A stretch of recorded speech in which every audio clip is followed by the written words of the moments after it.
Depois de Pedro II, que passou quase 50 anos no poder, de Getúlio Vargas, que passou no primeiro mandato 15 anos e depois mais 4 anos como presidente eleito até a sua morte em 1954, Lula é o político que tem mais tempo à frente do comando do país. Como se pode odiar um cara desse?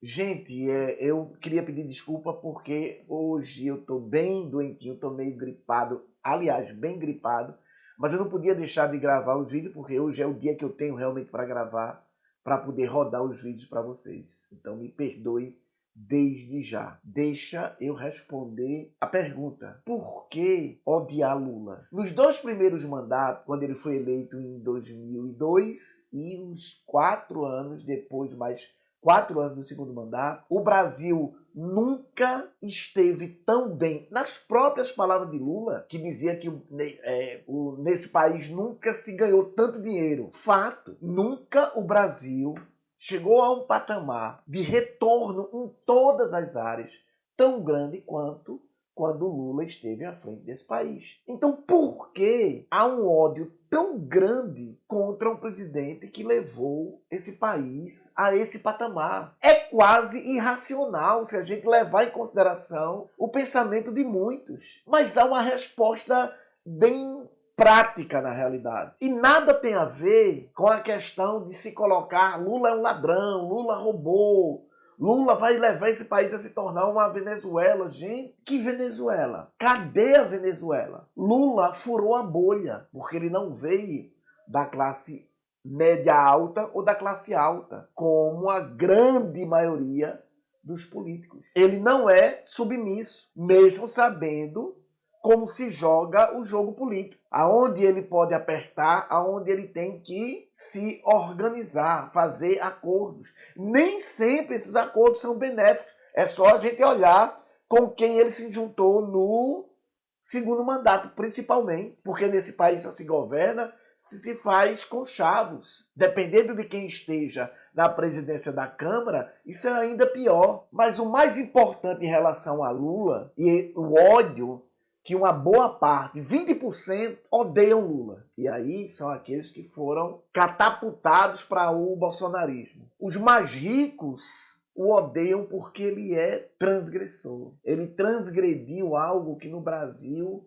é comum. O pobre tem que baixar a cabeça. Aquele que veio de um local onde não tem berço tem que baixar a cabeça. Essa é, com certeza, uma das respostas mais óbvias em relação a Luiz Inácio Lula da Silva. Mas ele está aí, mesmo com todo esse ódio. Ele se elege para o 3º mandato da presidência da República. E se deixarem ele governar, ele traz de volta aquele país do primeiro e do segundo governo.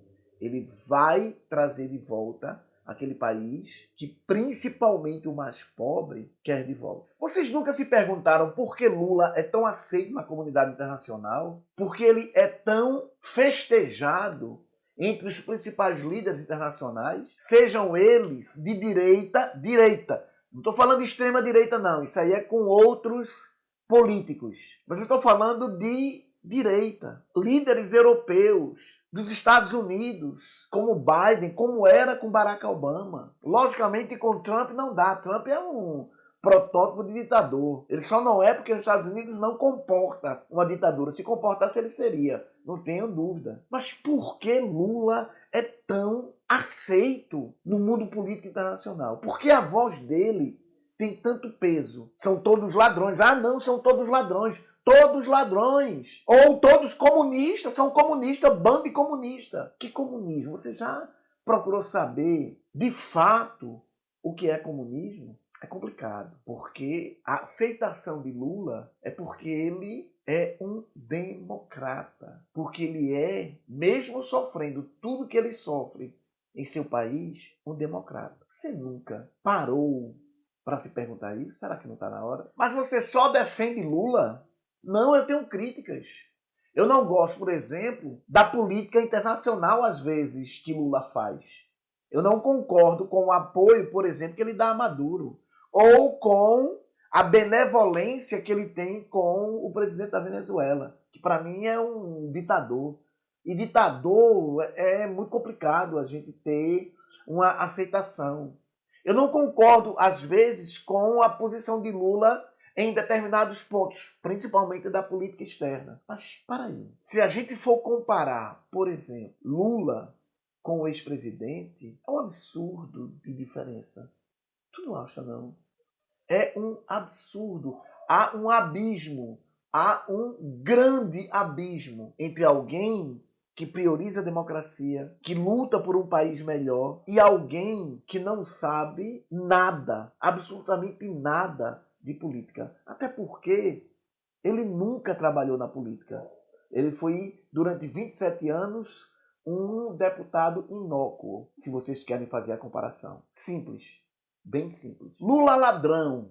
Esse é um dos chavões mais comuns na boca daqueles que odeiam o atual presidente do Brasil. Mas aonde está, de fato, os bilhões que Lula roubou, tanto no Mensalão quanto na Petrobras? Aonde estão os bilhões que ele roubou? Aonde está a prova, e isso serve para o senhor, hoje senador da República, na época à frente da Lava Jato, Sérgio Moro, aonde está cabalmente a página do processo em que ele moveu contra Lula, que fala das provas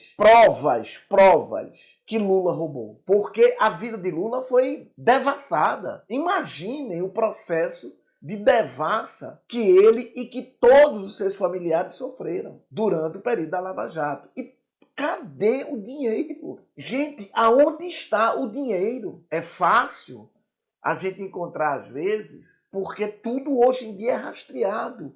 Aonde está, gente?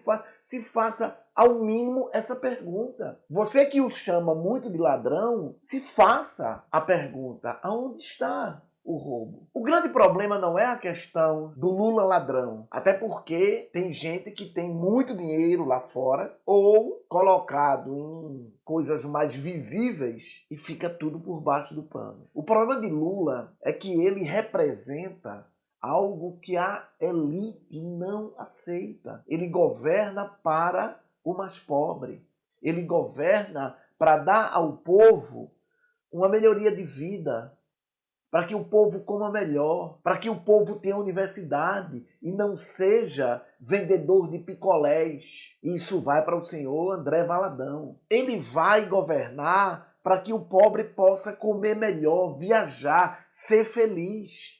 Ser feliz. Deve ser por isso de não aceitar que o pobre tenha uma vida mais digna e que possa ter aquilo que as elites e as classes médias altas acham que só pertencem a eles. Uma coisa chamada bem-estar social. Pois é, até o próximo Politizei.